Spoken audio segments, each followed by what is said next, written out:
Selamat pagi. Pada hari ini saya akan membahas pada mata kuliah rangkaian listrik 1 mengenai elemen-elemen pada rangkaian listrik. Yang pertama ada elemen aktif. Elemen aktif ini merupakan elemen yang dapat menghasilkan energi. Elemen aktif ini dibagi menjadi dua, yaitu ada sumber tegangan atau voltage source, dan yang kedua adalah sumber arus atau current source. Nah, untuk sumber tegangan sendiri dikatakan ideal jika suatu sumber yang menghasilkan tegangan yang tetap tidak tergantung pada arus yang mengalir pada sumber tersebut, meskipun tegangannya merupakan fungsi dari waktu.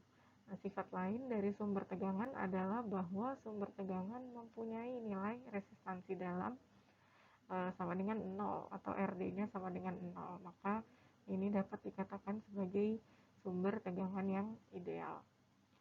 Untuk simbolnya, untuk sumber tegangan ideal ini seperti ini. Ini untuk simbol dari sumber tegangan. Kemudian yang kedua,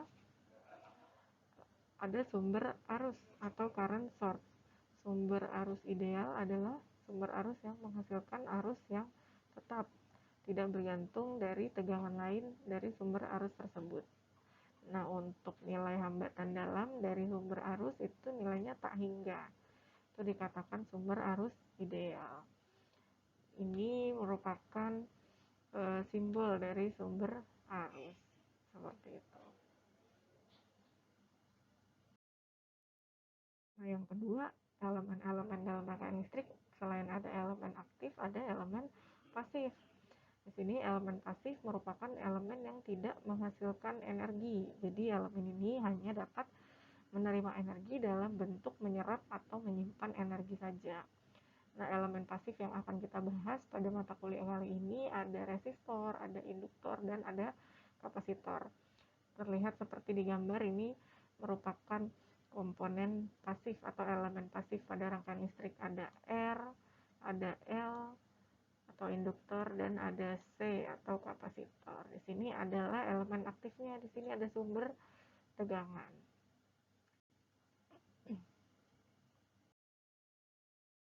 Kemudian yang pertama yang kita akan bahas dari elemen pasif, yang pertama itu adalah resistor. Resistor ini merupakan elemen yang menerima energi dengan cara menyerap energi sehingga menimbulkan panas pada elemen tersebut. Resistor juga dapat dikatakan sebagai tahanan, hambatan, penghantar, atau resistansi. Resistor sendiri mempunyai fungsi sebagai penghambat arus, pembagi arus, dan pembagi tegangan. Nah, untuk nilai resistor sendiri bergantung pada nilai hambatan jenis bahan pada resistornya, panjang resistornya, dan luas penampang dari resistor tersebut. Sehingga bisa kita rumuskan persamaannya seperti ini. R sama dengan Rho. Rho-nya adalah hambatan jenis dikalikan dengan L. L-nya adalah panjang kawat penghantar atau panjang resistornya tadi, dibagi dengan A. A-nya adalah luas penampang dari resistor tersebut. Untuk satuan dari resistor atau hambatan itu dalam satuan ohm. Nah, untuk kalau suatu resistor dilewati oleh sebuah arus listrik, maka pada kedua ujung resistor tersebut akan timbul beda potensial atau tegangan. Nih, jadi dari gambar yang di sebelah kiri ini, kalau ada resistor, di sini ada resistor. Ini ada resistor, dia dilewati oleh arus listrik. Di sini ada arus listrik. Maka pada resistor tersebut akan timbul beda potensial pada ujung-ujung resistor tersebut. Ini berlaku hukum Ohm pada percobaan ini, yang bunyinya besarnya tegangan pada resistor tersebut sama dengan arus yang melewati resistor tersebut dikalikan besarnya resistansi pada resistor tersebut. Seperti itu. Selanjutnya, untuk kapasitor. Kapasitor ini sering juga disebut sebagai kondensator. Nah, elemen ini memiliki fungsi untuk membatasi arus DC yang mengalir pada kapasitor. Nah, ini dapat menyimpan energi dalam bentuk medan listrik. Jadi kapasitor ini sifatnya adalah menyimpan energi. Bentuknya adalah medan listrik tadi. Nah, nilai suatu kapasitor bergantung dari nilai permitivitas bahannya dari pembuatan kapasitor tersebut. Nah, untuk luas penampang kapasitor dan jarak antara kedua keping penyusun kapasitor merupakan faktor nilai suatu kapasitor. Nah, dapat dirumuskan sebagai rumus yang di samping ini. Nilai C adalah epsilon 0 dikalikan dengan A dibagi dengan D, di mana epsilon 0-nya adalah permitivitas yang besarnya 8 kali 8,85 dikali 10 pangkat min 12. A-nya adalah luas penampang dan D-nya adalah jarak antar keping penyusun kapasitornya tadi. Nah, untuk satuan dari kapasitor sendiri adalah farad satuannya. Ini adalah gambar dari kapasitor. Nah, jika sebuah kapasitor dilewati sebuah arus listrik, maka pada kapasitor tersebut akan timbul beda potensial pada ujung-ujung kapasitornya tadi. Jadi sama seperti resistor, kalau elemen-elemen tersebut dilewati oleh arus listrik, maka dia akan timbul beda potensial. Yang besarnya adalah IC sama dengan C dikalikan dengan dVc per dt. Seperti itu. Nah, untuk kapasitor sendiri, kalau kapasitor itu dipasang tegangan DC atau tegangan konstan, maka arus yang melewati kapasitor tersebut sama dengan 0. Jadi kalau dia dihubungkan dengan sumber tegangan DC, maka kapasitornya itu bertindak sebagai rangkaian yang terbuka, open circuit dia. Bisa kita lihat gambarnya jadi seperti ini nanti. Rangkaiannya dia jadi rangkaian terbuka, C-nya tidak dilewati arus listrik. Nah, rangkaian terbuka atau open circuit ini mempunyai sifat bahwa arus yang melalui rangkaian tersebut selalu sama dengan 0, sehingga nilai tahanan rangkaian tersebut besar sekali. Seperti itu. Nah, rangkaian terbuka tidak tergantung dari nilai tegangan pada kedua titik rangkaian tersebut. Jadi intinya, kalau kapasitornya dihubungkan dengan sumber tegangan DC, maka tidak ada arus yang melewati kapasitor tersebut atau nilai I-nya sama dengan 0. Tapi karena dia rangkaiannya terbuka, maka hambatan pada tahanan tersebut nilainya sangat besar karena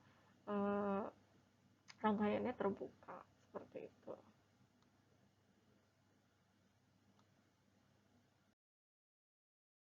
Nah, ini merupakan hubungan seri dan pembagi tegangan pada kapasitor. Prinsipnya hampir mirip seperti rangkaian seri pada resistor, tapi untuk penjumlahan dari nilai kapasitansinya itu terbalik dia dengan resistor. Nah, pada rangkaian seri di kapasitor ini berlaku hukum Kirchhoff tegangan yang bunyinya sigma V sama dengan 0. Jadi jumlah tegangan yang ada pada rangkaian ini nilainya akan sama dengan 0. Seperti itu. Nah, bisa kita lihat di sini ada V1, yaitu adalah nilai tegangan atau beda potensial pada kapasitor yang pertama. Kemudian ada V2 dan ada V3. Kemudian di sini ada sumber tegangan. Nah, semua tegangan ini jika dijumlahkan maka nilainya akan sama dengan 0 sesuai dengan hukum Kirchhoff yang pertama. Seperti itu. Nah, sehingga nilai V akan sama dengan V1 ditambah V2 ditambah V3. Nah, untuk besarnya C total pada rangkaian ini, maka dicari nilainya dari 1/CEK atau 1/C total. Sini sama dengan 1/C1 ditambah 1/C2 ditambah 1/C3. Sehingga nanti didapat nilai C totalnya berapa. Nanti rangkaiannya akan berubah menjadi gambar yang di sebelah kanan ini. Setelah C1, C2, dan C3-nya kita serikan. Seperti itu. Nah, untuk pembagi tegangannya berapa nilai tegangan di C1, berapa nilai tegangan di C2, berapa nilai tegangan di C3, itu nilainya dapat dicari dari rumus yang ini. V1 sama dengan C total dibagi dengan C1 nilai kapasitansi yang pertama dikalikan dengan V totalnya, V sumbernya di sini. Nilai V sumbernya. Untuk mencari V2 adalah C total dibagi C2 dikalikan dengan tegangan sumbernya. Untuk mencari nilai V3 atau tegangan pada kapasitor yang ketiga, itu nilainya sama dengan C total dibagi dengan C3 dikalikan dengan V-nya. Seperti itu. Jadi ini adalah hubungan seri dan pembagi tegangan pada kapasitor yang dirangkai secara seri. Seperti itu. Oke, yang selanjutnya kalau tadi adalah hubungan seri pada kapasitor, yang selanjutnya ini adalah hubungan paralel dan pembagi arus pada kapasitor yang dihubung secara paralel. Kita lihat di sini nilai C1, C2, dan C3-nya di paralel. Kemudian ada arus juga di sini, ada arus I1, ada arus I2, dan ada arus I3.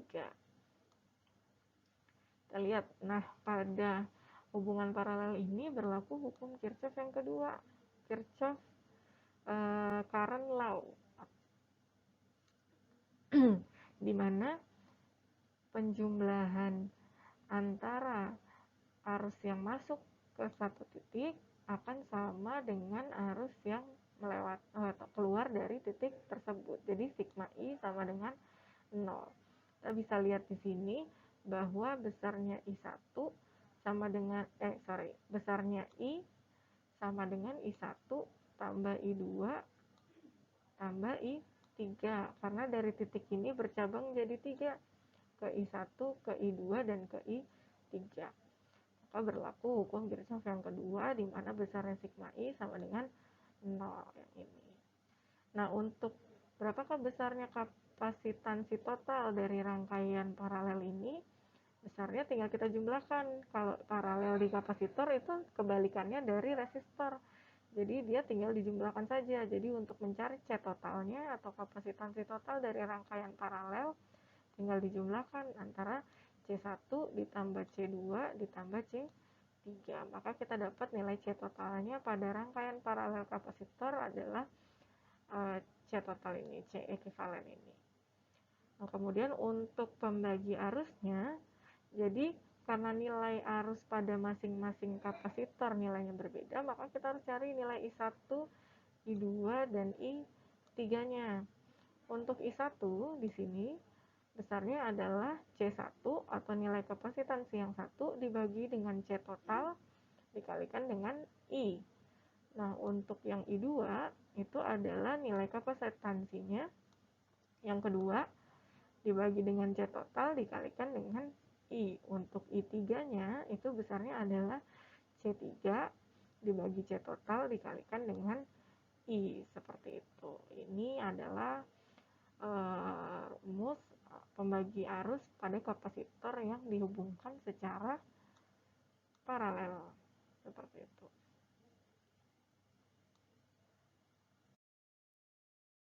Nah, tadi resistor sudah, kapasitor sudah, sekarang yang ketiga adalah induktor. Induktor ini sering juga kita sebut sebagai lilitan, kumparan, atau belitan. Nah, induktor ini mempunyai sifat dapat menyimpan energi dalam bentuk medan magnet. Satuan dari induktor adalah Henry. Nah, arus yang mengalir pada induktor akan menghasilkan flux magnet yang membentuk loop yang melingkupi kumparan. Jadi ini adalah simbol dari induktor, dia berupa lilitan atau kumparan. Nah, kalau induktor tersebut dipasang arus konstan atau DC, maka tegangannya sama dengan 0, sehingga induktor bertindak sebagai rangkaian hubung singkat. Jadi dia tersambung seperti ini. Kalau dia dipasang sumber arus DC, maka nanti dia tegangannya akan sama dengan 0. Tegangannya akan sama dengan 0 sehingga dia jadi rangkaian hubung singkat seperti gambar yang ini. Kalau tadi kapasitor, kalau dia diberi sumber tegangan DC, maka dia jadi open circuit. Kalau induktor, dia diberi arus DC, maka dia berlaku jadi rangkaian hubung singkat atau short circuit. Terlihat pada gambar yang 311 ini. Jadi nanti rangkaiannya seperti ini. Awalnya gambarnya seperti ini. Kalau dikasih sumber arus DC, dia jadi seperti ini rangkaiannya. Tuh. Nah, nanti nilai VAB-nya akan sama dengan 0. Jadi tegangan di sini nilainya akan sama dengan 0. Untuk RD-nya juga akan sangat kecil sekali, hambatan dalamnya nilainya sama dengan 0. Seperti itu. Jadi ini untuk induktor.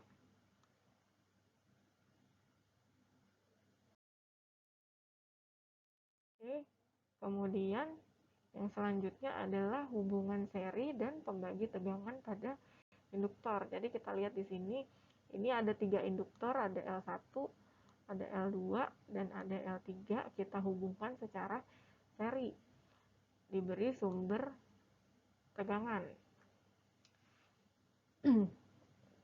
Nah, untuk pada induktor ini, jika dihubung seri berlaku juga sigma V sama dengan 0, di mana V1 atau tegangan pada L1 ditambah V2, tegangan pada L2 ditambah V3, tegangan pada L3 itu akan sama dengan dikurangi dengan tegangan sumbernya akan sama dengan 0, seperti itu. Jadi setelah dijumlahkan L-nya, maka rangkaiannya akan jadi seperti ini. Seperti yang di samping ini adalah L ekivalen. L ekivalen. Berapa besarnya L ekivalennya? Kalau L-nya di seri, tinggal kita jumlahkan saja. Dia seperti resistor. L totalnya sama dengan L1 tambah L2 ditambah L3. Nah, untuk pembagi tegangannya bagaimana? Untuk tegangan di V1, untuk tegangan di L1 maksud saya, besarnya adalah V1 sama dengan nilai induktansi pada L1 tadi dibagi L total dikalikan dengan V. Untuk V2-nya L2 dibagi L total dikalikan dengan V, dan V3-nya adalah L3 dibagi L total dikalikan dengan V. Jadi ini prinsipnya sama seperti resistor. Seperti itu. Oke. Yang selanjutnya ini adalah hubungan paralel dan pembagi arus pada induktor. Jadi di sini ada L1, ada L2, dan ada L3. Kita hubungkan secara paralel. Sama tadi prinsipnya hukum Kirchhoff yang kedua, di mana sigma I sama dengan 0. Di sini arus I-nya yang masuk ke titik ini sama dengan I1 ditambah I2 ditambah I3. Maka kalau kita jumlahkan, semua arusnya ini akan sama dengan 0. Gitu. Nah, untuk L yang di paralel itu L totalnya adalah 1/L EK atau 1/L total sama dengan 1/L1 ditambah 1/L2 ditambah 1/L3. Nah, untuk arus yang mengalir pada tiap-tiap induktornya besarnya adalah untuk I1 itu adalah arus yang mengalir pada L1. Nilainya adalah L total dibagi dengan L1 dikalikan dengan I totalnya. Nah, untuk I2 besarnya adalah L total dibagi L2 dikalikan dengan I totalnya. Sedangkan untuk I3 besarnya adalah L total dibagi L3 dikalikan dengan I-nya. Seperti itu. Jadi ini adalah konsep pembagi arus pada induktor jika induktornya disusun secara paralel. Nah, ini ada contoh soal. Tentukanlah nilai arus I. Jadi arus I yang ini, berapakah besarnya arus I jika diberikan sumber tegangan DC yang ini sebesar 10 volt. Kita ingat lagi, kalau sumber tegangannya DC, apa yang terjadi pada kapasitor dan apa yang terjadi pada induktor. Ini juga ada kapasitor. Kita ingat-ingat lagi. Kalau pada kapasitor, dia diberi sumber DC, maka dia jadi open circuit. Ini rangkaiannya jadi terbuka nih di kapasitor yang ini dan kapasitor yang ini. Maka tidak ada arus yang mengalir. Kemudian kalau di induktor, dia akan jadi short circuit. Jadi nanti dia dianggap tidak ada apa-apa di sini. Kita lihat rangkaiannya jadi seperti apa. Nah, yang awalnya rangkaiannya seperti ini, ada kapasitor di sini, ada kapasitor di sini, dan ada induktor di sini. Karena dia sumbernya DC, maka kapasitor yang tadi ada di sini dia jadi open circuit, jadi terbuka di sini. Di sini juga tadinya ada kapasitor, dia jadi open circuit. Kemudian tadi di sini ada induktor, dia jadi short circuit, jadi hubung singkat, dia jadi garis biasa seperti ini, rangkaian tertutup. Seperti itu. Jadi perubahan rangkaiannya jadi seperti ini, dari yang di atas menjadi yang di bawah. Kapasitor yang ini dan yang ini jadi open circuit. Induktor yang ini jadi short circuit di sini. Begitu. Nah, sekarang kita lihat kalau di sini ada nilai resistansi 5 ohm tapi rangkaiannya di sini terbuka, maka 5 ohm ini juga tidak dianggap tidak ada. Tidak dialiri arus listrik pada rangkaian yang ini karena rangkaiannya terbuka di sini. Jadi tidak ada I yang mengalir ke sini. I-nya sama dengan 0. Maka rangkaiannya tinggal yang 5 ohm di sini dan yang 5 ohm di sini. Jadi nanti rangkaiannya seperti ini. Sini ada sumber plus, di sini minus, kemudian di sini ada resistor yang 5 ohm. Dan hanya ada resistor yang di sini 5 ohm. Gitu ya, ini 5 ohm.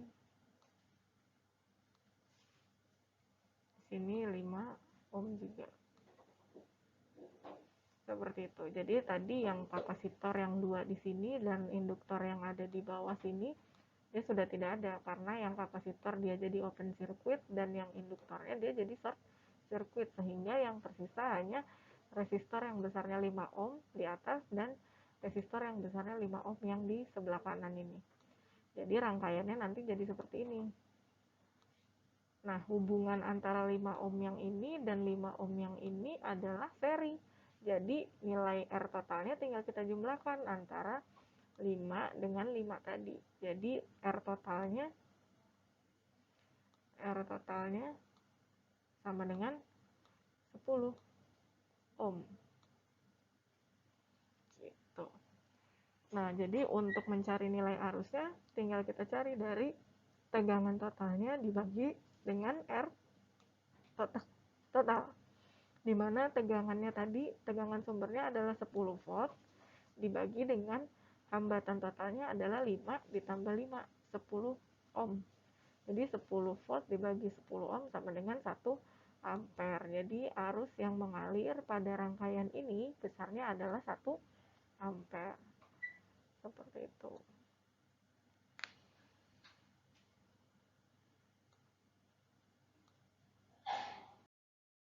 Oke. Soal yang kedua.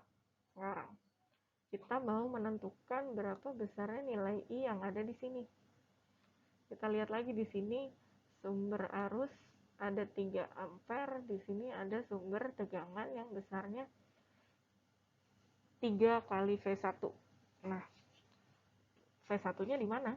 V1-nya ini ada di sini. Nah, untuk cari V1-nya gampang. Di sini ada hambatan, kemudian ada sumber arus yang besarnya 3 ampere. Jadi nilai V1 bisa kita cari. V1 sama dengan tinggal R dikalikan dengan I. I kali R, kebalik ya. dikali R di sini tinggal 8 dikali 3 ampere. Berarti besarnya V1 di sini adalah 24 ya. Tulisan saya kurang bagus. 24 volt. Berarti V1 di sini nilainya adalah 24 volt. Nah, berarti besarnya 3V1 bisa kita cari. 3 kali V1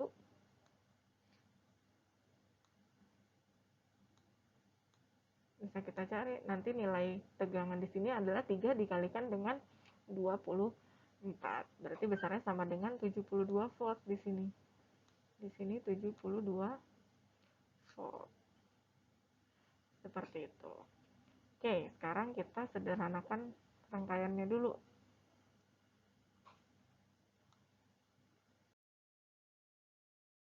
Nah, di sini bisa kita lihat karena tidak ada resistor dan tidak ada induktor dan tidak ada kapasitor, jadi rangkaiannya tidak ada yang hilang atau tidak ada yang jadi open circuit, tidak ada yang jadi short circuit. Nah, sekarang kita sederhanakan rangkaiannya. Yang pertama kita lihat rangkaian yang paling kanan dulu. Antara 12 ohm dengan 6 ohm kita paralelkan di sini. Nilai RP-nya antara 12 ohm dan 6 ohm menjadi 4 ohm. Jadi nanti rangkaiannya di sini jadi 4 ohm ya. 4 ohm. Ini rangkaian pengganti antara 6 dan 12 ini. Jadi 4 ohm. Nah, kemudian antara 4 ohm ini dengan 8 ohm nanti jadi seri dia di sini. Jadi seri. Nah, sekarang yang mau kita cari berapakah besarnya nilai I yang melewati hambatan sebesar 8 ohm ini. Pakai hukum Kirchhoff yang kedua, di mana sigma V sama dengan 0. Sekarang kita lihat arah arusnya searah-arah jarum jam atau berlawanan jarum jam. Sekarang kita lihat nilai I yang ini, dia ternyata arah arusnya berlawanan dengan arah jarum jam. Jadi dari kanan ke kiri. Seperti ini dia arah arusnya. Nah, sekarang kita lihat kenapa nilai dia di sini minus 3V1? Karena pada saat arusnya melewati sumber tegangan ini, dia ketemunya dengan potensial yang negatif. Maka nilai V di sininya adalah minus 3 kali V1. Kemudian dia jalan lagi ke arah hambatannya ke sini. Tadi kita sudah dapat R serinya antara 8 dengan 4. Dia nilainya positif. Karena R tidak ada positif, tidak ada negatif. Tidak punya potensial. Jadi dia nilainya positif. Jadi di sini ada 8 ditambah 4 ya, tadi nilai paralelnya 4 ohm. Sehingga nilai I-nya bisa kita cari, tinggal kita pindah ruas saja dari persamaan yang di atas ini, sehingga didapat nilai I-nya adalah 3V1 dibagi 8 ditambah R paralel. V1-nya tadi 24, 3 dikali 24 dibagi 8 ditambah R paralelnya adalah 4, yang tadi di sini 4 ohm. Sehingga dapat diketahui jadi nilai arus yang ada di sini sama dengan 6 ampere. Seperti itu.